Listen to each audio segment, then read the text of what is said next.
얘들아, 오늘부터 해가지고 대략 2주 정도에 걸쳐서 2주 더 할 수도 있어. 이게 지금 16장하고 17장 두 챕터 할 거거든요. 경우의 수하고 순혈조합. 응? 공수1 기말고사 여기 하이라이트야. 중간고사가 2차 함수 최대 최소까지면 공수1의 어려운 건 다 끝나. 그럼 그 남은 파트가 고차 방정식, 그 다음에 2차 부등식, 그 다음에 경우의 수야. 행렬은 얘들아 니네한테 걸림돌이 아무것도 안 돼. 행렬은 진짜 쉬워. 학교에 3등급, 4등급 애들 다 풀 수 있어. 그 정도밖에 안 나와. 여기라고 여기. 경우의 수. 잘하냐? 이 경우의 수를 그리고 어떤 관점에서도 해놓으셔야 되냐면 사실 이 경우의 수 순혈 조합이 원래 교육과정에서 여기 있으면 안 되는 앤데 원래는 확률과 통계에 있어야 되는 단원이야. 근데 지금 이게 이것 빠지고 저것 빠지고 1학년 때 다 빼다 보니까 1학년 2학기 책이 텅텅 비어버린 거야. 어거지로 갖다 끼워놓은 거라고 지금. 그러니까 원래 고3에 배우는 확률과 통계 그 시작 단원을 두 단원 여기다 껴놓은 거야. 그래서 이 내용을 되게 잘 해놔서 여러분들이 이거를 확률과 통계까지 끌고 가야 돼. 그러니까 최소한 2년간 니네 기억 속에 살아있어야 된다고. 물론 그 기억 속에서 사라지지 않도록 계속 중간에 대수건, 미적분, 원이건 개념으로 출제가 될 거야. 응? 되게 잘 해놔야 돼. 그리고 아까 얘기했지만 이 경우의 수가 과거, 그 다음에 현재, 문과 수능의 꽃이야. 30번짜리야. 수능 30번은 거의 경우의 수야. 옛날이나 지금이나. 근데 지금 이제 문이과가 통합이 됐기 때문에 니네 수능이 어떻게 출제될지는 몰라. 응? 이제는 완전히 사라졌죠, 문이과가. 응? 근데 올해 마지막으로 한 번 남은 거 아니야. 올해 수능 30번도 얘일 거야. 순혈조합을 이용한 경우의 수. 응? 생각보다 되게 어렵다고. 응? 하지만 1학년 때는 이제 맛보기만 보는 거니까 공부 조금 하면 니네도 다 할 수 있는데 일단 뭐가 없어야 되냐면 거부감이 없어야 돼. 카운팅을 하는데 거부감이 없어야 돼. 그리고 그렇게 생각하면 니네 거부감 있는 게 너무 많아. 도형도 꼴 보기 싫어. 경우의 수도 꼴 보기 싫어. 함수도 꼴 보기 싫어. 다 때려쳐야 돼. 맞아? 얘들아, 경우의 수는 딱 두 가지가 목표야. 니네 경우의 수를 구할 때 답이 틀리는 케이스는 둘 중에 하나거든요. 뭐하고 뭐야? 내가 세다 보니까 빼먹는 게 생겨. 그럼 빼먹는 게 없어야 돼. 그리고 아무런 상황을 해석하지 않고 그냥 무작정 세다 보니까 이 비용신들 센 거 또 세고 앉았어. 응? 그래서 이거 하려고 니네가 할 줄 아는 게 유일한 게 가지치기밖에 없는 거야. 응? 문과 애들 수능 30번 보면은 3등급 이하들은 전부 다 수영도야. 그냥 이 하는 거야, 이거. 근데 열심히 거기다 한 30분 투자하면 30번은 맞춘다? 또 신기하게. 근데 거기다 30분은 쏟아부을 시간이 없잖아, 우리가. 응? 자, 그러면 경우의 수는 이게 일단 가장 큰 목적인데 그럼 도대체 어떻게 해야 빠짐없이 중복 없이 셀 수 있느냐야. 그럼 제일 중요한 게 뭐냐 하면 경우의 수를 카운팅을 할 때는 여러분들 스스로가 내가 그거를 카운팅하기 위한 자기 나름대로의 기준이 있어야 돼. 근데 이거를 자기가 세울 수 있어야 돼. 왜냐하면 경우의 수 문제는 너무 많기 때문에 특정한 유형들에 대해서 우리가 1학년 때 몇 개의 기준을 잡는 방법은 배울 거야. 근데 그거를 다 우리가 암기할 수 없다고. 특히 그게 수능 영역까지 확장이 되면 불가능해. 응? 니네들이 보지 못한 애들이 나올 거란 말이야. 그럼 내가 스스로 카운팅을 하면서 얘가 중복이 없이 빼먹는 게 없도록 내가 스스로 기준을 설정을 하면서 카운팅을 할 수 있어야 된다고. 그냥 막 세주는 게 아니라. 응? 그래서 결국은 경우의 수는 요거 싸움이고요. 그럼 요거를 갖다가 특정한 경우에 대해서 설정을 하는 방법을 우리가 1학년 때 몇 가지를 배울 거야. 자, 그러면 경우의 수 카운팅을 할 때 첫 번째 이제 대원칙이 두 개가 있는데 첫 번째가 이제 합의 법칙이라는 게 나와. 자, 합의 법칙이라는 게 나오고, 그 다음에 또 하나는 경우의 수나 확률과 통계에서 니네들이 여러 가지 용어들이 등장을 하는데, 여기서 사용되는 거의 대부분의, 거의가 아니라 모든 용어는 니네가 어디서 나온 용어냐면 집합에서 나오는 용어들이야. 그러니까 고등학교 수학에서 집합의 활용도를 굳이 하나 뽑자면 확률과 통계의 활용이야. 그러니까 모든 상황들은 확률과 통계 그대로 다 접목이 됩니다. 자, 그럼 이제 합의 법칙이란 걸 하기 전에 요거를 잠깐 두 가지만 정리를 하고 갈게. 어차피 요 용어를 우리가 확률과 통계 가서 다시 배우기는 하는데 요 정도는 니네가 아시고 구사를 할 수 있어야 되니까, 경우의 수에서 확률과 통계에서 우리가 시행이라는 용어가 나오고요. 그 다음에 사건이라는 용어가 나와. 내가 거기다 써놨는지 안 써놨는지 모르겠어. 안 써놨으면 정리해놔. 응? 자, 시행이라는 용어는 니네 다 아는 단어야, 영어로. 시행은 트라이얼이라 그래. 그럼 여기서 트라이얼이라는 어원을 보시면 얘가 어떤 느낌인지 확 오죠? 영어 좀 하신 분들은. 그치? 트라이의 명사형이야. 응? 자, 그럼 수학에서 우리가 시행을 한다는 얘기는 두 가지 조건을 만족을 해야 돼. 두 가지 조건을. 예를 들어서 내가 지금 규리가 딴짓을 하고 있길래 내가 가서 규리 뒤통수 한 대 빵 쳤어. 이거는 트라이얼일까 아닐까? 맞아요. 얘는 수학에서 말하는 트라이얼은 아니야. 응? 그럼 뭐가 트라이얼이라고 우리가 할 수 있냐면, 수학에서 트라이얼은 두 가지를 만족해야 돼. 첫 번째는 내가 여러 번 반복할 수 있어야 돼.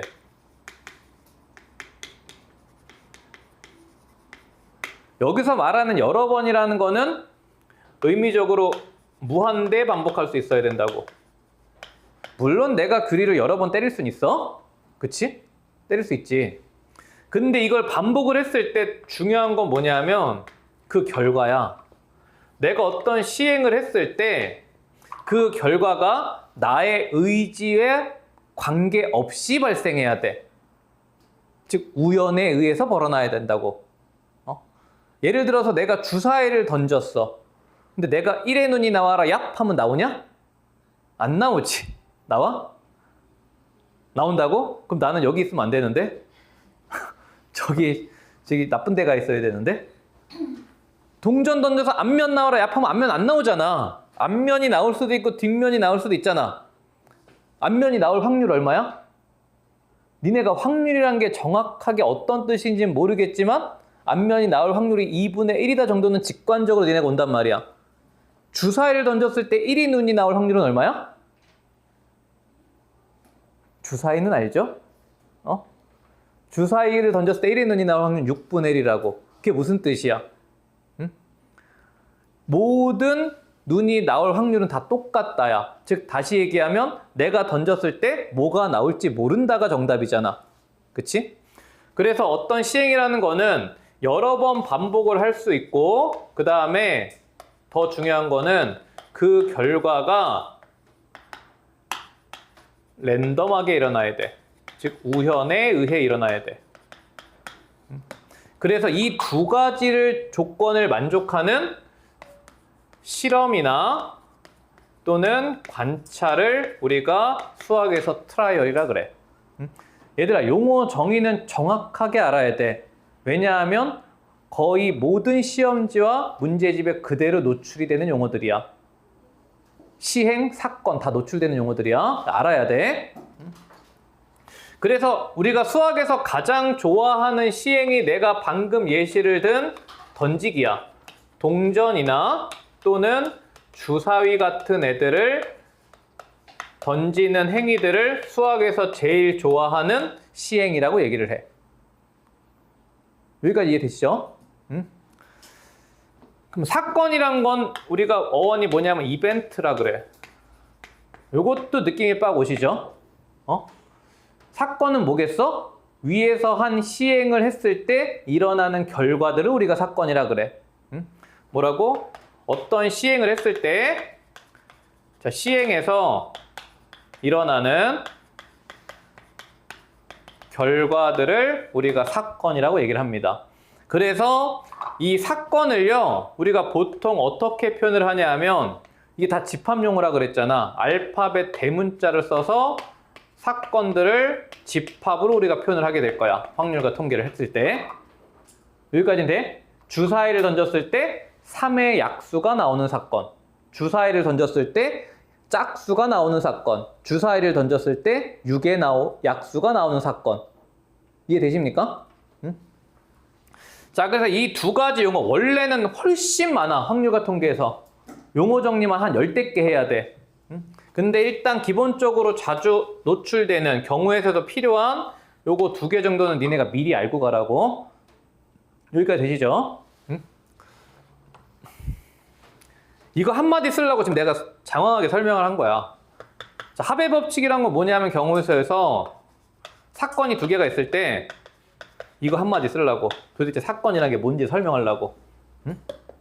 어떤 시행을 했을 때 일어나는 2가지 이벤트가 있어. 이때 두 사건 A, B 중에서 이 합집합의 개념이죠. 적어도 하나가 일어나는 경우의 수를 구하는 방법이야. 그래서 앞으로 여러분들 확률과 통계에서 용어가 대표적인 용어가 2개가 나오는데 합의 법칙, 덧셈 정리 뭐 이런 용어들이 나와. 다 합집합의 얘기들이야. 그 다음에 조금 이따가 할 거지만 곱셈 법칙, 곱의 정리 이런 용어들이 나오면 전부 다 교집합에 대한 얘기들이야. 그래서 이 두 사건 A, B 중에서 적어도 하나가 일어나는 경우의 수는 뭘 구하란 얘기냐면 요 합집합의 원소의 개수를 구하란 얘기랑 똑같은 말이고요. 그럼 얘는 A가 일어나는 경우의 수에서 B가 일어나는 경우의 수를 더한 다음에 얘네들이 동시에 일어나는 경우의 수를 빼주면 되는 거야. 이해돼? 응? 그러니까 결국 니네가 문장 단위로 해석을 했을 때 어떤 의미일 때 또는의 의미일 때 결국 경우의 수 문제는 얘가 수식으로 절대 문제를 주지 않고 니네한테 문장으로 던져줄 거야. 뭐뭐뭐 할 때 뭐뭐뭐뭐 하는 경우의 수를 구하시오. 그치? 그러면 결국에는 언어 해석의 문제로 바뀐다고. 그래서 경우의 수는 뭐가 중요하냐면 얘들아 국어가 중요해. 경우에서 어려워하는 친구들은 100%야. 국어 다 못해. 국어 못하는 친구들이 경우의 수를 어려워해. 응? 국어가 중요해. 내가 문장을 해석을 해서 내가 알고 있는 개념으로 데리고 오는 게 중요하기 때문에. 응? 자, 그 다음에 두 번째는 자 이제 곱의 법칙이라는 게 나와. 자, 곱의 법칙이라는 거는 말 그대로 뭐에 대한 얘기냐면 앞으로 확률과 통계 용어에서 곱이라는 말이 나오면 이거 전부 다 교집합 얘기야. 교집합에 대한 얘기야. 자, 사건이 2개가 있을 때 마찬가지로 두 사건 A, B가 이번엔 어떻게 일어나야 되냐면 동시에 일어나야 돼. 동시에 일어나는 경우의 수를 구하래. 자, 그래서 이때 지정을 해볼게. 자, A가 일어나는 경우의 수를 우리가 A라고 해보고 B가 일어나는 경우의 수를 B라고 해보면 우리는 A 더하기 B를 구하는 게 1학년 수학의 거의 대부분인데 가끔씩 얘네들이 동시에 일어나는 경우의 수를 고려해야 되는 경우가 나와. 자, 그 다음에 얘네들이 동시에 벌어지는 경우의 수는 A가 일어나는 경우의 수와 B가 일어나는 경우의 수를 곱해서 우리가 경우의 수를 찾으면 돼. 자, 간단한 예를 들어서 진짜 심플한 예를 하나 들어볼게. 봐봐. 여러분들이 이제 가구점에 가구를 사러 갔어. 가구를 사러 갔는데 가구점에 의자가 세 종류가 있고 자, 책상이 4종류가 있다고 생각을 해볼게. 자, 근데 문제가 발문이 2개야. 첫 번째는 가구 1개를 사는 경우의 수를 물어보고 두 번째는 가구 한 세트를 사는 경우의 수를 물어봤어. 그럼 여기서 한 세트라는 거는 의자 하나, 책상 하나를 사는 경우의 수를 물어보는 거야. 자, 그러면 첫 번째 경우는 내가 가구를 한 개만 산다는 얘기는 의자를 사거나 책상을 사는 경우죠. 그치? 또는의 의미야. 따라서 얘는 의자를 사는 경우와 책상을 사는 경우를 더해서 구하면 된다고. 나의 경우의 수는 몇 가지야? 7가지야. 여기서의 이거의 의미적인 해석을, 이거 내가 너무 쉽게 예를 든 거지만 이거의 의미적인 해석은 의자를 사거나 책상을 사는 경우야. 그치? 근데 여기서 가구를 한 세트를 산다는 얘기는 의자도 사고 모두 사는 거야? AND의 의미죠. 책상도 사는 거지. 그치? 그럼 나의 순서상의 가지수는 의자를 사는 경우 3가지와 책상을 사는 경우 4가지를 곱해서 총 12가지의 조합이 나올 수 있다라고. 이게 곱의 법칙이야. 되시죠? 그러니까 해석을 하셨을 때 합집합의 의미 또는의 의미일 때는 경우의 수를 더해주면 되고, 교집합의 의미, AND의 의미일 때는 경우의 수를 곱해주면 된다고. 그치? 얘는 왜 더하기만 한 거야? 동시에 일어나지가 않잖아요. 교집합이 없지. 이해돼? 의자 사는 경우와 책상 사는 경우는 지금 교집합이 없는 거 아니야. 되시죠? 자, 그래서 일단 이렇게 합의 법칙과 곱의 법칙에 대한 대전제를 깔고, 기저에 깔고 이제 우리가 케이스별로 하나씩 정리를 해나갈 거야. 경우의 수를. 대표적인 유형들을. 자, 그래서 여러분들 거기 넘어가셔서 자, 합의 법칙, 곱의 법칙 대표 유형 한두 개지만 한번 보고 갈게요. 한번 끊고 갈게요.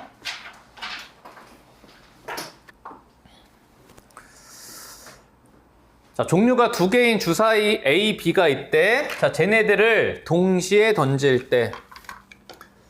자, 요거 우리 지금 상황에서는 크게 의미는 없는데 이게 나중에 확률과 통계 갔을 때 의미가 생기니까 요것도 하나 기억해놔.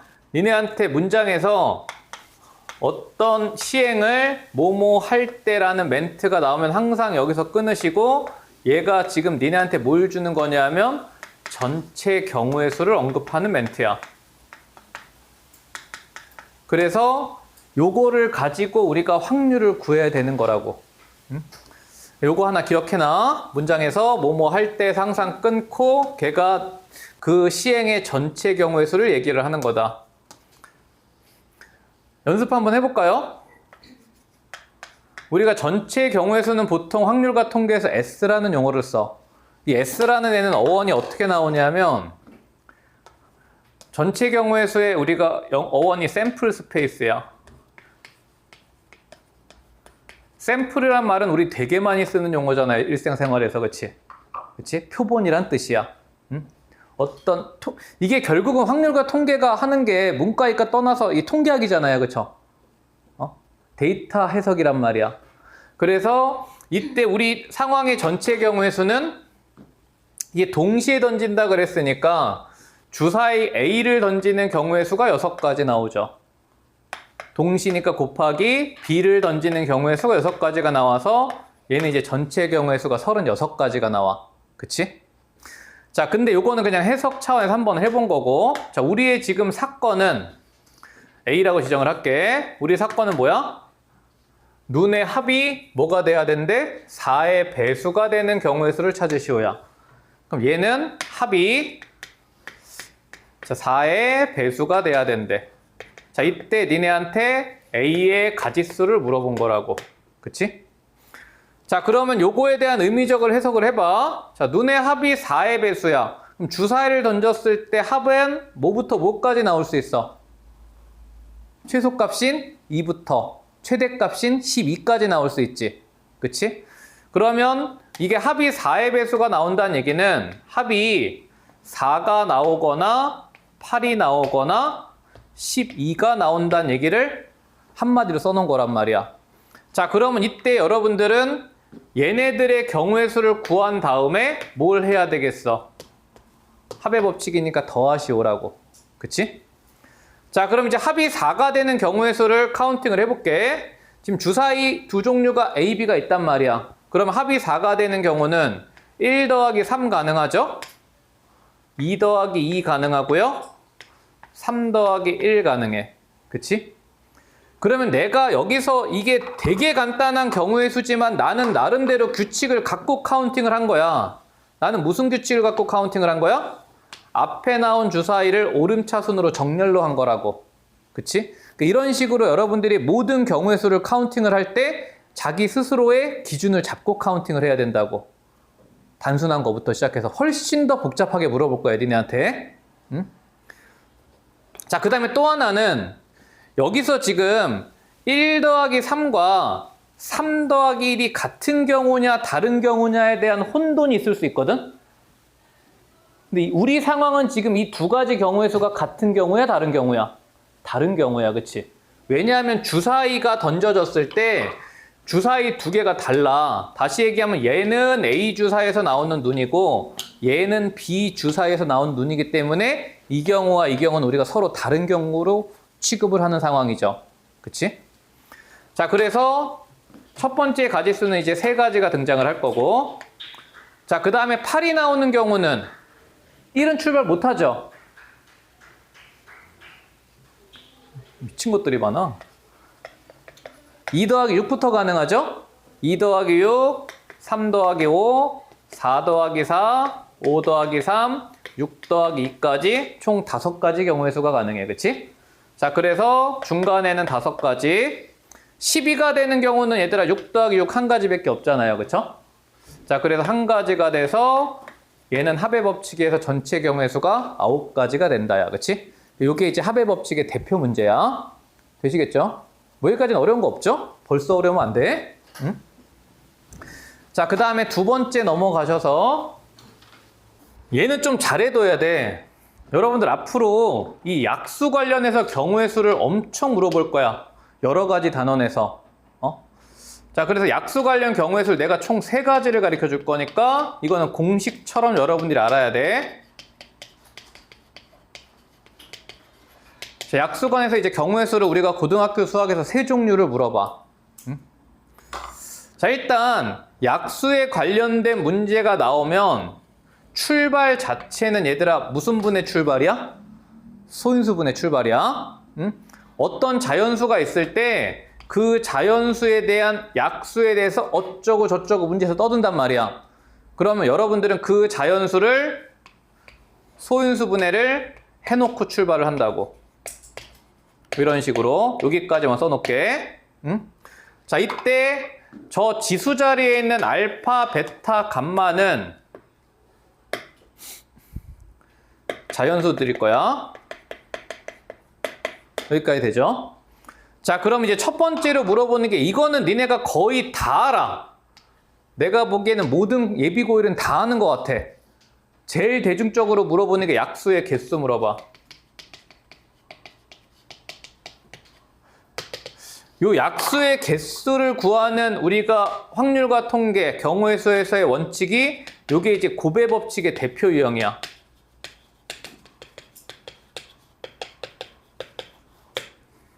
약수 개수 어떻게 구해? 지수에다가 1을 더한 애들을 곱한 거지. 그 왜 지수에다 1을 더한 애들을 곱하는 거야? n의 약수라는 거는 얘들아 2나 3이나 5로만 이루어져 있어야 되잖아. 그러면 결국에는 이 2라는 애를 몇 개를 가지고 있느냐의 문제가 되는데 2가 지금 알파개가 있을 때 플러스 1을 하는 이유는 뭐야? 2를 가지지 않을 수도 있기 때문이지. 그치? 결국은 이게 약수 개수에서 요 2라는 애의 어떤 소인수 관점에서 봤을 때 우리의 약수는 이 2를 0개부터 알파개까지 가질 수 있기 때문에 경우의 수가 알파 플러스 1가지가 나온다고. 그치? 근데 이때 2나 3이나 5를 갖는 경우의 수는 동시에 벌어지는 경우의 수들이죠. 그치? 그래서 3을 갖고 있는 경우의 수 베타 플러스 1, 5를 갖고 있는 경우의 수 감마 플러스 1을 곱해서 우리가 약수의 개수가 만들어진다고. 그치? 그래서 이 약수 개수는 여러분들이 중학교 때부터 했던 거기 때문에 거의 모든 고등학생들이 다 알고 있어. 그래서 시험에 잘 안 나와. 얘는. 자, 그럼 이제 뭘 물어보냐 하면 두 번째. 자, 약수의 총 곱을 물어봐. 약수의 총 곱은요, 이번에 경우의 수 1학년 수학에서도 물어볼 수 있지만 얘보다는 어디서 훨씬 더 많이 물어보냐면 얘는 저기 대수에서 지수로그 가서 무조건 물어봅니다. 이 지수로그의 활용 문제로 약수의 총 곱을 거의 물어볼 거야. 센의 대표 유형에 박혀 있어. 그럼 지금 우리가 배운 거를 니네가 내년에 대수할 때까지 당연히 기억하고 있어야 돼. 응? 자, 요거는 예를 들어 설명을 해볼게. 자, 12라는 약수를 생각을 해보자. 자, 12는 지금 소인수분해를 하면은 2의 제곱 곱하기 3이야. 그치? 그럼 얘는 약수가 일단 몇 개 있는 애야? 6개 있는 애야. 그치? 3 곱하기 2니까. 약수를 우리가 쭉 써보면요. 얘 약수는 1, 2, 3, 4, 6, 12라고. 그치? 얘는 지금 몇 개 안 되니까 곱하는 거 문제가 안 돼. 그치? 근데 이게 약수의 개수가 뭐 예를 들어 360만 해도 약수의 개수가 엄청 많아진단 말이야. 그럼 그거를 다 곱했을 때 얼마가 되냐가 문제가 된다고. 이거 약수의 다 곱하면 다 뭘까 이거? 2초. 12의 세제곱이야. 그치? 요렇게 곱해도 10이고 요렇게 곱해도 10이고 요렇게 곱해도 10이죠. 즉 2개씩 짝지었을 때 자연수 n을 무조건 만들 수 있다고. 이해돼? 1 곱하기 12, 10이고요. 2 곱하기 6, 10이죠. 이거 마치 어떤 느낌이야? 1부터 100까지 합을 구하는 원리랑 똑같은 느낌이야. 그치? 1부터 100까지 합 구할 때 우리 어떻게 구해? 101이 50개 더해지는 거랑 같은 개념이라고. 그치? 약수의 총 곱은 어떻게 가시면 되냐면 어떤 자연수를 몇 번 곱한 거냐면 지금 우리 몇 개씩 짝지었어? 2개씩 짝지었죠. 약수 개수를 2로 나눈 것만큼 곱한 거야. 즉 얘는 12를 3을 거듭제곱을 한 거라고. 약수가 총 6개인데 2개씩 짝지었으니까 3번이 곱해지는 거야. 그치? 자, 그래서 이게 지금 약수의 총 곱이 굉장히 큰 지수로 나오기 때문에 얘랑 엮여가지고 니네한테 엄청 물어볼 거야. 되시겠죠? 응? 여기까지 되니? 자, 그 다음에 세 번째는 마지막으로 뭘 물어보냐면 약수의 총 합을 물어봐. 요것도 많은 예비고일 애들이 알고 있긴 해. 내가 모르고 있다 싶으면 그냥 나는 공부를 안 한 거야. 중학교 때 엄청 많이 나와. 어떻게 구해 약수 총합? 설마 이거 약수 다 써놓고 다 더할 건 아니잖아. 어? 승아 이거 어떻게 구해? 어? 이제부터 공부 열심히 해. 지금까지 안 했으니까. 어? 이하우리 이거 어떻게 구해 약수의 총합? 어디선가 니네 무조건 한 번은 들어봤어.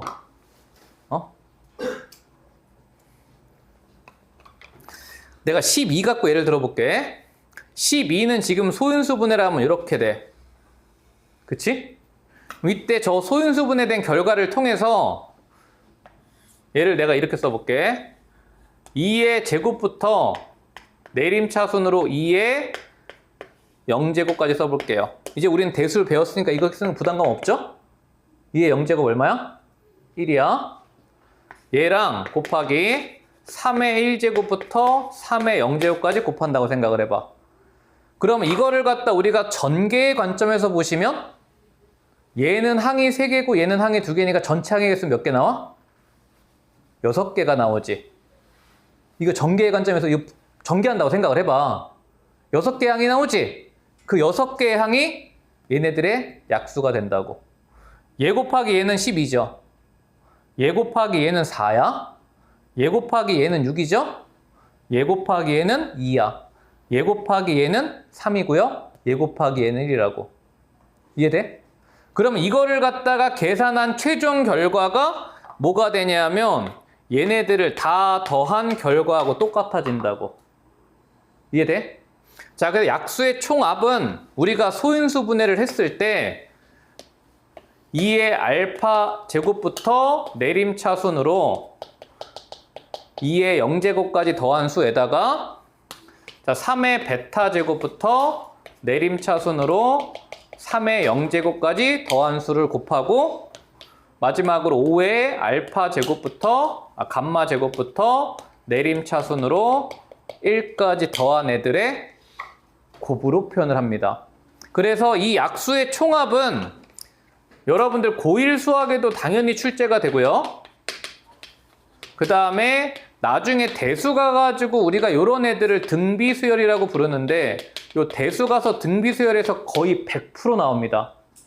왜냐면 숫자 큰 거 던져주고 작은 애들은 우리가 계산할 수 있거든? 근데 이게 숫자가 막 5제곱부터 시작하면 이거 계산이 안 된단 말이야. 그럼 이제 이거를 갖다가 간단하게 구할 수 있는 공식을 대수 가서 배울 거라고. 우리 한 3주 뒤에 할 거야. 응?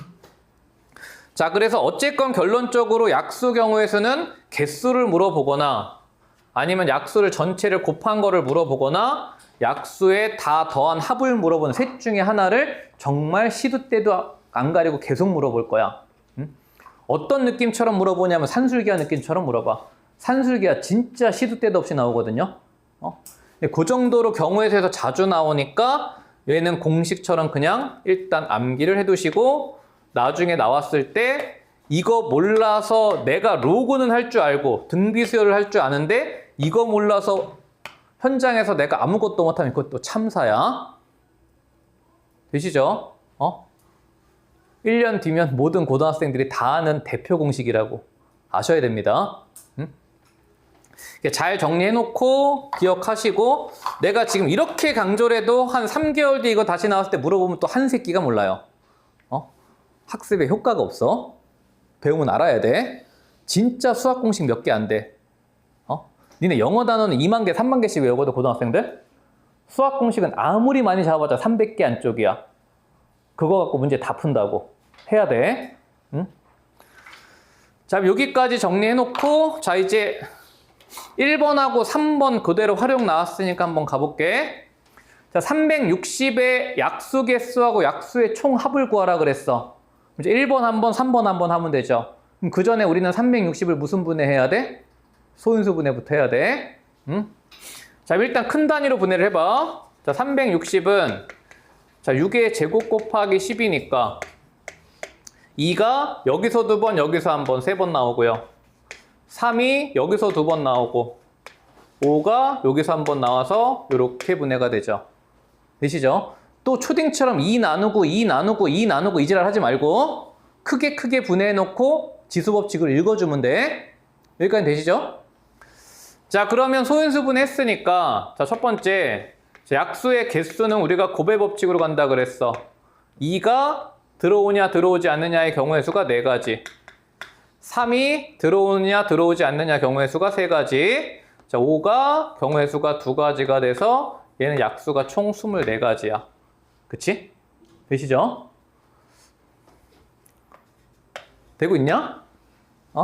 자, 그 다음에 두 번째는 저 360의 양수의 총합을 구하래. 우리가 이 24개를 다 구해서 더할 수는 없으니까 이 아셔야 된다고. 2는 어디서부터? 2의 세제곱부터 내림차순으로 1까지 더하시고 3은 3의 제곱부터 내림차순으로 1까지 더하시고 5는 5 더하기 1만 계산하시면 되겠죠. 그치? 요거 계산은 니네가 금방 할 수 있다고. 8, 12, 14, 15, 15 곱하기 13에다가 6 곱한 거잖아요. 그쵸? 자, 그럼 15 곱하기 13이 195에다가 6 곱해주니까 6, 5, 30, 6, 9, 57, 1170이 우리의 약수의 총합인 거야. 되시겠죠? 응? 요런 애들은 여러분들이 알고 못 풀고의 문제가 이거 기억하고 있느냐 모르느냐 그거 딱 하나기 때문에 그냥 알아야 돼. 응? 자, 그 다음에 넘어가셔서 자, 지금부터 여러분들이 경우의 수가 어느 정도의 감각이 있는지 확인을 해보기 위해서 2번을 한번 구해보세요. 자기 나름대로 기준을 잡아서. 풀어봐 2번. 자기가 한번 풀어봐. 시험장에 나왔다 생각하고. 약수의 개수가 20개인 자연수는 되게 많아. 그 중에서 제일 작은 거 찾아보래.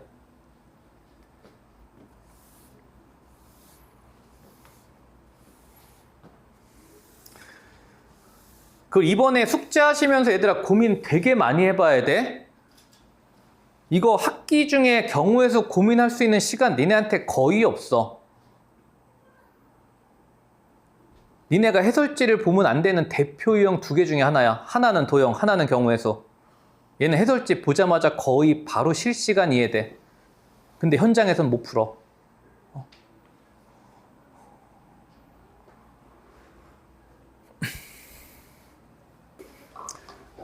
얘들아, 약수 개수는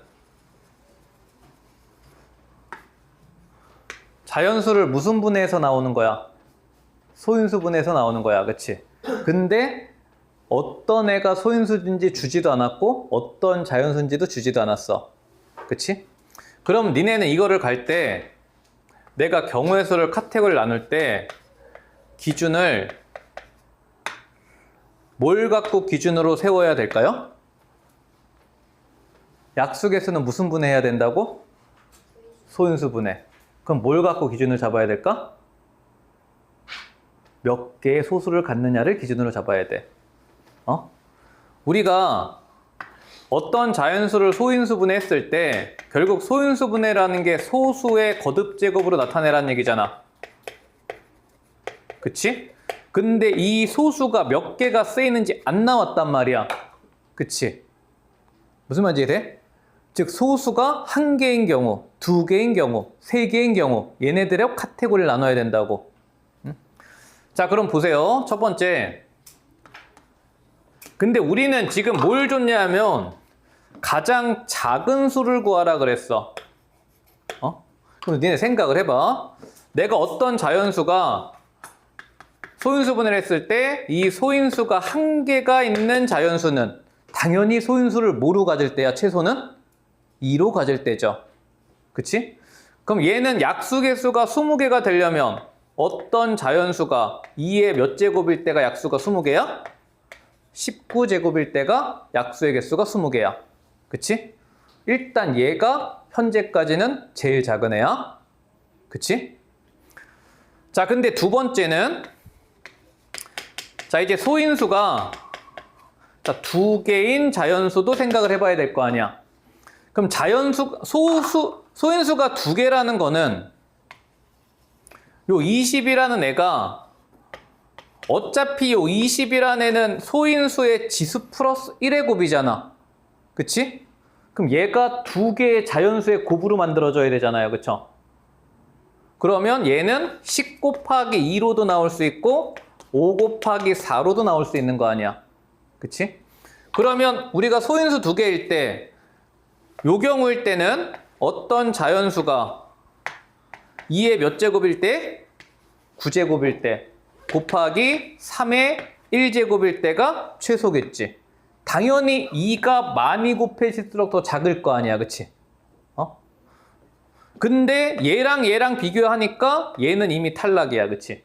얘가 더 작으니까. 그 다음에 얘일 때는 5가 되려면 2의 몇 제곱일 때야?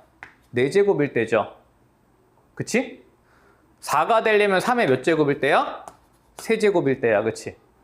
그러면 얘네 둘 다 약수의 개수가 20개인 게 보이지? 이 상황과 이 상황에서 얘네들이 제일 작은 수란 말이야. 당연히 작은 소인수가 많이 곱해진 게 최소일 거니까. 그럼 요거 2개를 비교해 봤을 때 누가 더 작아? 당연히 밑에 게 더 작죠. 그럼 얘도 탈락이라고. 이해돼? 이거를 내가 카테고리를 나눠서 전개해 나가야 된다고. 경우의 수 문제는. 이거를 애들이 못해. 왜? 안 해봐서. 일단 케이스 나눈 거 자체가 하기가 싫어. 그럼 틀려야지 뭐. 방법이 없어. 연습을 해야 돼. 문제가 똑같은 거 하나도 안 나와. 학교 시험장에서 내가 처음 보는 경우의 수가 나올 수 있단 말이야. 그때 나만의 기준을 딱 잡고 거기서 카운팅을 해나가야 된다고. 자, 그러면 소인수 2개인 건 여기까지 끝이죠? 소인수 3개도 가능하겠지? 왜냐하면 20이라는 애는 몇 개의 자연수의 곱으로도 분해할 수 있어? 3개까지는 가능한 거 아니야? 20은 뭐 곱하기 모두 가능해?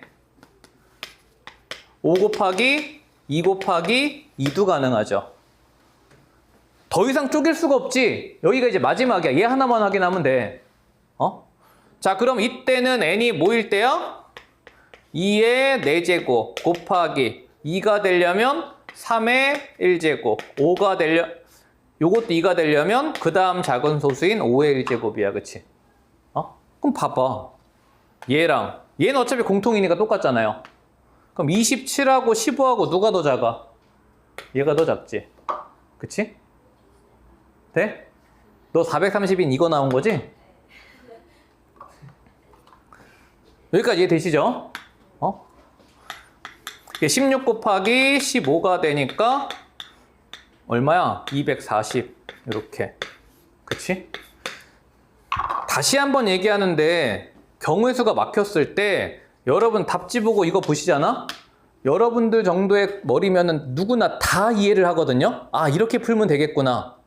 그건 니네가 푼 게 아니라 답지가 푼 거잖아. 절대 보면 안 돼. 안 늘어. 내가 해봐야 돼. 어떤 걸? 차라리 나한테 물어봐. 문제 읽어보고 2분 만에 답지 쳐다보지 말고 그냥 나한테 물어보자. 고민하다 모르면 그냥 나한테 물어봐. 카톡에 올리라고 질문을 차라리. 응?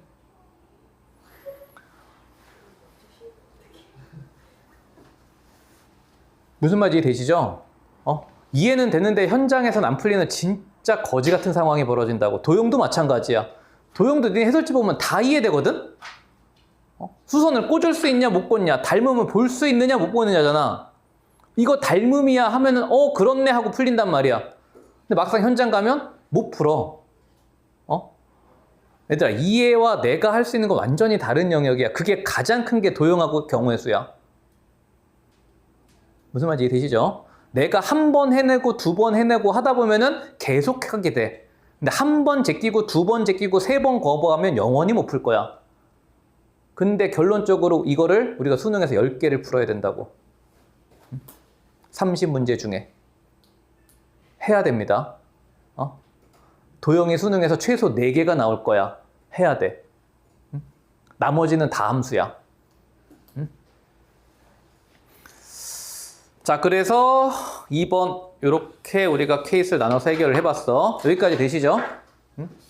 약수 관련해서 이번에 하나는 정도는 충분히 강력한 내신 출제 후보 중에 하나야. 기말고사 때. 약수 관련 문제들은 정리 쭉 해보시면 될 것 같고, 다양한 문제들은 시험 대비 교재에서 풀어볼 거야. 자, 쉬어가는 코너야. 경로 개수. 9구단만 할 줄 알면 돼, 얘는.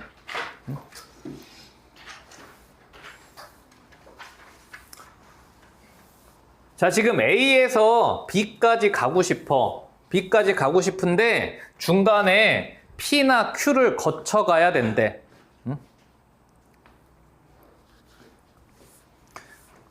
자, 그래서 경로의 개수가 오른쪽 그림과 같이 나와 있어. 자, 이때 1번. A에서 P를 거쳐서, 자, 지금 B까지 가는데 어디를 거쳐가래? A에서 P를 거쳐서 B까지 도달하는 경로가 몇 개니? 자, 그럼 일단 A에서부터 P까지 가는 경로는 니네 눈에 3개가 보여, 그치? 3가지. 자, P에서 B까지 가는 경로는 2개가 보여. 2가지. 그럼 이제 얘와 얘의 관계만 니네가 헛짓거리 안 하면 돼. 더하기야, 곱하기야? 당연히 곱하기죠. A에서, 느낌상 봐봐. A에서 P를 거치고 B를 가는 거잖아. AND의 의미란 말이야. 경우의 수의 곱의 법칙의 대표 유형이야. 6가지야. 그치? 자, 그런데 2번은 얘를 주지 않았어. 중간 거점을 주지 않고 니네한테 A에서 B로 가래. 그럼 얘는 어떻게 나눠야 돼? A에서 P를 거쳐서 B를 가거나 A에서 Q를 거쳐서 B를 가는 경우의 수를 찾으시오지. 그치? 그러니까 이렇게 되게 단순한 상황부터 니네가 곱의 법칙인지 합의 법칙인지 고민을 하는 습관을 들여야 된다고. 그래야 복잡한 경우의 수가 나왔을 때 니네가 해석이 돼. 자, 그러면 얘는 요 경우의 수는 1번에서 구해놨으니까 그냥 6개. 자, 요 경우의 수는 Q에까지 2가지, Q에서 B까지 4가지. 자, 그럼 얘하고 얘의 관계는 무슨 관계? 또는 이니까 합의 법칙 관계야, 그치? 자, 그래서 전체 경로가 14가지가 나와. 그치? 여기까지 되시죠? 여기는 완전 약간 서비스 느낌이야. 되시죠? 자, 근데 3번은요. 자, 이번에는 뭘 하는데? A하고 B 사이를 왕복을 한대. 갔다가 다시 오는 거야. 자, 근데 조건으로 뭘 줬냐면 P는 반드시 거쳐야 되는데 몇 번만? 한 번만 거치래. 그러면 우리는 상황의 케이스가 2개겠지. 갈 때 P를 거치느냐, 올 때 P를 거치느냐잖아. 2가지 케이스로 나눠서 자, A에서 갈 때 P를 거쳐서 B를 가면 올 때는 Q를 거쳐서 A로 돌아와야 되고, 그치? 또는 갈 때 Q를 거쳐서 B를 도달하면 올 때 P를 거쳐서 A로 돌아온 이 2가지 경로가 있을 거라고, 그치? 다 구해놨어. A, P, B는 아까 6가지였고요, 그치? B, Q, A는 아까 요거랑 똑같겠죠? 14가지. 또는 자, A, Q, B 아까 14가지, B, P, A 6가지. 그치? 자, 그래서 전체 경로의 개수는 84 더하기 84니까 84 곱하기 2가 돼서 168가지 경로가 나올 거야. 그치? 아, 14는 저거구나. 쏘리. 6, 8에 48, 96가지 경로가 나오겠다. 요거만이죠?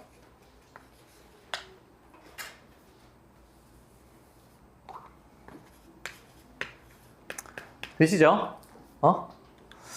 자, 그래서 경로 문제는 요 정도 그냥 가볍게 보시면 될 것 같고,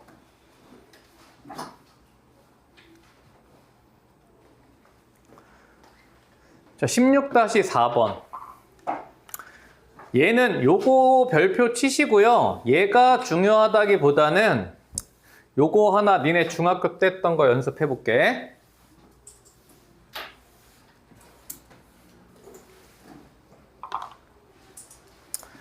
여러분들 주제가 이렇게 적어 볼게요. 최단 경로의 개수. 이 최단 경로의 개수가 여러분들 아까 처음에 했던 이 합의 법칙의 대표 유형이야.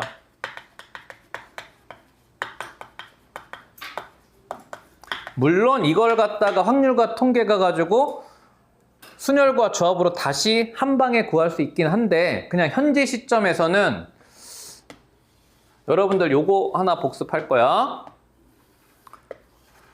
요거 니네 한 번쯤은 다 해본 거야.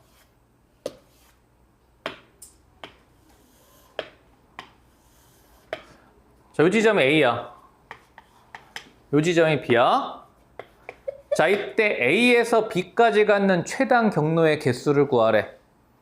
한 번씩은 다 해봤죠? 해봤지, 이거? 요지랄도 해봤을 거 아니야, 이거?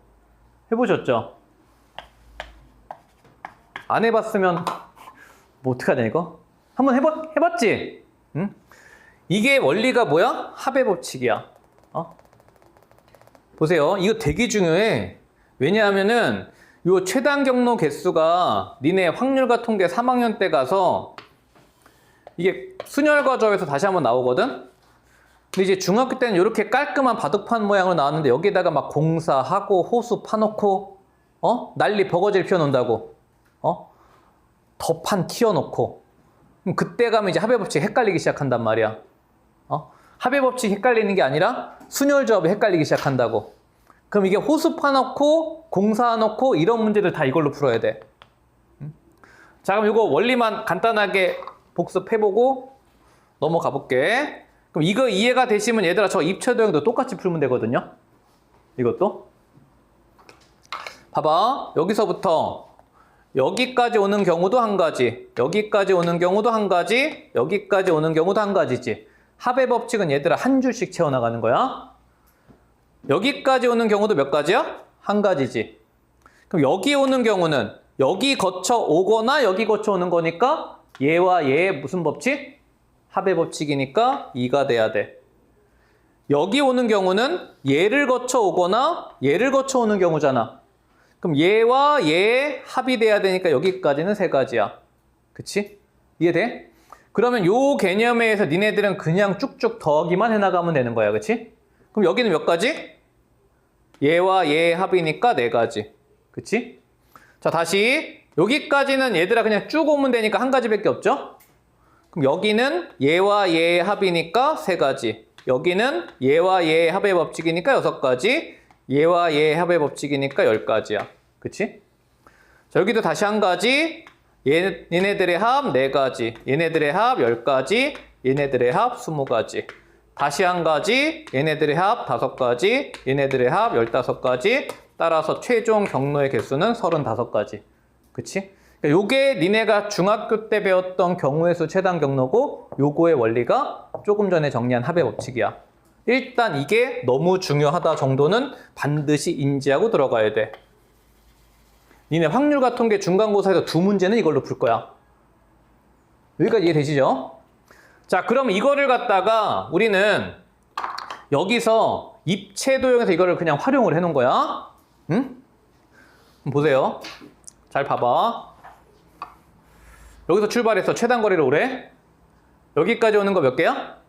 1개. 여기까지 오는 것도 1개. 그치?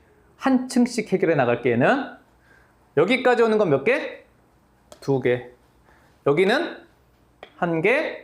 여기는 3개지. 이제 1층 끝났어? 응? 2층 가볼게. 여기 몇 개? 1개. 여기는 몇 개일까? 여기는 얘 더하기 얘죠. 몇 개? 2개야. 그치? 여기 가볼게. 여기는 누구 더하기 누구야? 얘 더하기 얘니까 2가지지. 여기는 몇 개일까요? 여기 몇 가지? 6가지. 일로 오는 경로는 입체니까 일로 오거나 여기서 오거나 밑에서 오거나 3가지지. 이해돼? 얘를 들어오는 방향을 봐봐. 이렇게 들어오거나 이렇게 들어오거나 이렇게 들어오는 경우죠. 되십니까? 얘네들의 합이니까 얘는 6가지야. 그치? 여기까지 돼? 여기 몇 가지? 요로 들어오거나 요로 들어오거나 하니까 2개, 1개 더하면 3가지. 그치? 여기는 6, 3, 3의 합이니까 12가지지. 되시죠? 자, 그럼 2층 끝났어. 자, 마지막 3층. 여기는 무조건 얼로 들어와야 돼? 이거밖에 없지. 여기 몇 가지였어? 2가지. 그치? 요 뒤는 몇 가지일까? 요거랑 얘의 합이니까 8가지. 그치? 되죠? 여기는 요렇게 오거나 요렇게 오거나 하니까 2 더하기 3이 돼서 몇 가지? 5가지. 마지막은 얘와 얘와 얘의 합이니까 25가지가 우리의 최단 경로야. 되시죠? 이 합의 법칙은 얘들아 약간의 침착함과 더하기만 할 수 있으면 누구나 다 구할 수 있는 되게 좋은 경우의 수를 구하는 방법이야. 최단 경로에서. 그래서 이게 돼야 여기다가 막 이렇게 호수를 파놓거나 아니면 여기에 공사 중이라서 여기를 빵꾸 뚫어 놓거나 하더라도 쭉쭉쭉쭉 계산을 해나갈 수가 있다고. 되시겠죠? 응? 자, 이 최단거리 문제는 집에서 꼭 연습을 해보시고 이해되셨죠? 자, 그 다음에 넘어가셔서 이거 해보시고 자, 그 다음에 16-5번도 별표 3만 개 하세요.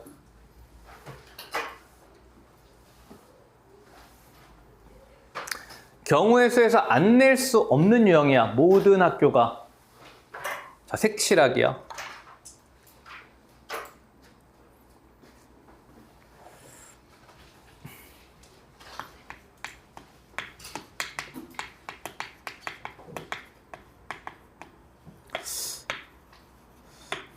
자, 색칠하기는 일단 첫 번째로 대전제는, 자, 니네가 봐봐. 문제를 한번 보세요. 지금 요 5개의 구역이 있어. 그치? 이 5개의 구역에다가 5가지 색을 다 써도 되는데, 모두 써도 된대? 일부만 써도 된대. 그래서 1학년 경우의 수가 색칠하기가 어려워. 3학년 때 경우의 수는 거의 대부분이 다 쓰는 경우만 나와. 근데 우리는 3개나 4개만 써도 된다, 일단. 요게 첫 번째 포인트고. 이웃하는 부분은 서로 구별을 지어라가 두 번째 포인트야. 그럼 니네는 덜 써도 되니까 암튼 붙어있는 애들은 서로 다른 색으로 칠해서 경우의 수를 구해봐 이거거든요. 자, 그럼 이제 색칠하기는 니네가 일단 확실하게 해야 되는 거는 니네가 봤을 때 여기에서 어디부터 칠하는 게 니네가 제일 유리하겠어? 그치, 얘부터 칠하는 거야. 첫 번째는 인접함 영역이 가장 많은 곳부터 칠하는 거야.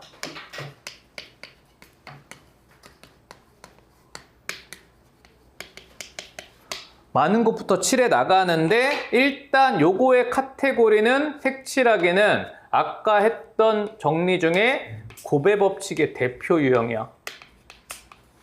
합의 법칙의 대표 유형이 조금 전에 했던 경로, 최단 경로 개수 문제가 합의 법칙 대표 유형이고 1학년 수학에서 저 색칠하기가 고배 법칙의 이제 대표 유형이야. 자, 근데 얘는 이제 문제 카테고리가 2가지로 나뉘어져. 색칠을 할 때 이 색칠하는 모양을 여러분들이 일렬로 색칠하는 경우가 있고, 자, 그 다음에 두 번째는 이 색칠을 순환형으로 색칠하는 경우가 있어. 그래서 니네는 이거를 잘해야 돼. 그리고 시험 볼 때쯤 되면 아마 얘네들은 답도 외워져. 너무 많이 풀 거기 때문에. 5가지 경우의 수, 색칠하기에서. 자, 그래서 일렬로 칠하는 건 이런 거야. 예를 들어서 자, 이렇게 영역을 나눠볼게. 자, 여기가 A, 여기가 B, 여기가 C, 여기가 D, 여기가 E. 여기에다가 내가 5가지 색깔로 가지고 칠하는 경우의 수를 구해볼 거고, 문제 조건은 똑같아. 일부만 사용해도 된다야. 자, 두 번째는 자, 가운데가 A고 요렇게 나눠서 여기가 B, 여기가 C, 여기가 D, 여기가 E야. 자, 그러면 요 그림에서 이거에 대한 직관적인 느낌은 오십니까? 그쵸? 얘는 그냥 순서대로 쭉 칠해 나가는 거고 얘는 회전형으로 칠하는 경우의 수야. 우리 그림도 순환형이야. 그치? 이해돼? 얘는 쉬워. 우린 고배법칙으로 가볼게. 자, 나 A부터 칠할 거야. A부터 칠하는 건 둘 다 똑같죠, 그쵸? 접촉면이 제일 많은 면이 둘 다 A야. 자, 그럼 이제 A부터 내가 쭉 칠해 나가볼게. 자, 색깔은 지금 5개가 있어. A에 칠할 수 있는 색깔 몇 가지? 5개. 그치? 동시에 B도 칠해야 되니까 곱하기. 자, A에 내가 색깔을 칠했어. 그럼 B에는 몇 개 색깔 칠할 수 있어? 얘 빼고 아무거나 칠해도 되니까 4개 칠할 수 있어. 그치? 그럼 내가 B에다가 얘를 칠했어. 그럼 C에는 몇 개 칠할 수 있니? 얘도 못 칠하고 얘도 못 칠하지. 인접한 영역 색깔 피해야 되니까. 그럼 C에는 색깔 3개 칠할 수 있어. 그치? 자, 그래서 내가 C에다가 이 색깔을 칠했어. D 몇 개 칠할 수 있어? D. 얘하고 얘만 피하면 되지. 얘하고는 중복이 일어나도 상관이 없다라고 니네한테 얘기를 해줬어. 그치? 그러면 D에는 A하고 C만 피하면 되니까 3개야. 그치? 자, 그래서 내가 D에다가 이런 색을 칠했어. E도 몇 개 칠할 수 있어? 3개. 절대 아무도 안 틀려, 얘는. 그냥 곱하기만 쭉쭉 해나가면 되니까. 응? 자, 그래서 이게 몇 가지냐 하면 20, 60, 60 곱하기 9니까 일렬로 칠하는 경우는 540까지. 니네 시험 보기 전에 540까지 수두를 빽빽 볼 거야. 응? 자, 근데 이제 문제는 이거거든요. 자, 이거를 칠해볼게. 자, A, B, C, D, E를 칠한다고 해봐. 자, A부터 칠할게. A에 몇 개? 5개. A까지는 아무 문제가 없어. 그럼 내가 A에다가 이걸 칠했어. B까지도 똑같죠? B는 몇 개? 4개 칠할 수 있어, 그치? 그럼 B에다가 내가 요 색깔을 칠했어. C 몇 개? C는 얘하고 얘를 피해야 되니까 여기까지도 똑같아. 그럼 C에다가 내가 이 색깔을 칠했단 말이야. 그치?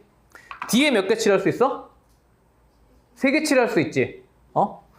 근데 문제가 생겨. 무슨 문제가 생기지? D랑 얘랑 같은 색깔일 수도 있기 때문에 문제가 생기지. 만약에 내가 D에다가 요런 색을 칠했어. 그럼 여기는 몇 개 칠할 수 있어? 이거 3개 다 피해야 되니까 2개밖에 못 칠해.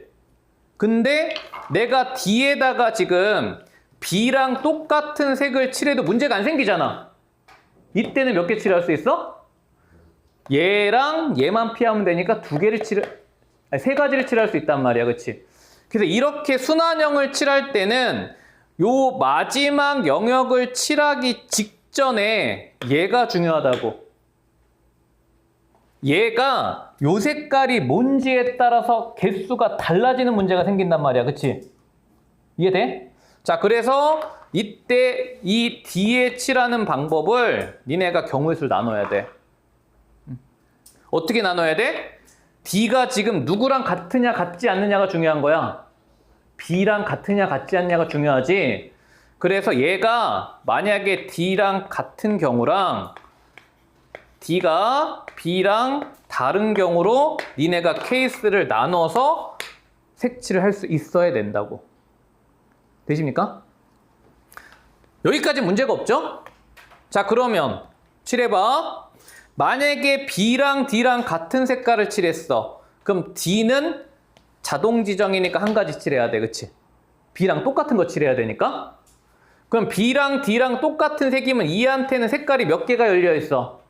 3개가 열려 있으니까 E는 3가지 경우에 칠해야 돼. 여기까지 되시죠? 자, 또는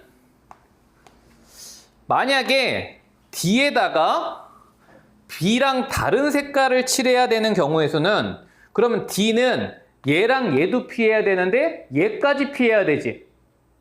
그럼 D에는 색깔 몇 개밖에 못 칠해? 2개밖에 못 칠하지. 그럼 D에 칠하는 경우의 수가 2가지야. 그치? 내가 D에다가 이 색깔을 칠했어. E도 몇 개밖에 못 칠해? 요렇게 3개 다 피해야 되니까 E도 2개밖에 못 칠해. 이해돼? 이거를 갖다가 마지막 색깔 칠하기 전에 영역을 가지고 나눌 수 있어야 돼. 왜? 5개가 나올지 6개가 나올지 몇 개가 순환될지 모르니까. 되시겠죠? 물론 제일 많이 나오는 게 5개긴 해. 자, 그래서 이게 답이 어떻게 되냐면 20, 60에다가 요거 3 더하기 4니까 7이 곱해져서 얘는 경우의 수가 420까지가 나와. 그치? 되시죠? 우리 기본 문제 얘랑 똑같으니까 답이 420까지야. 왜? 똑같은 순환형이거든. 되시겠죠? 자, 그래서 요거 되게 중요하고 거의 확정이야. 니네 기말고사 문제로. 기말고사 문제로 확정인데 얘가 나올지 모르겠지만 한 8대 2 정도로 이거 물어볼 거야. 학교에서. 근데 5개 색깔을 쓸지 6개 색깔을 쓸지는 모르는 거야. 되시겠죠? 뭐 할 수 있으면 돼? 요거 나눌 수 있으면 돼. 되죠?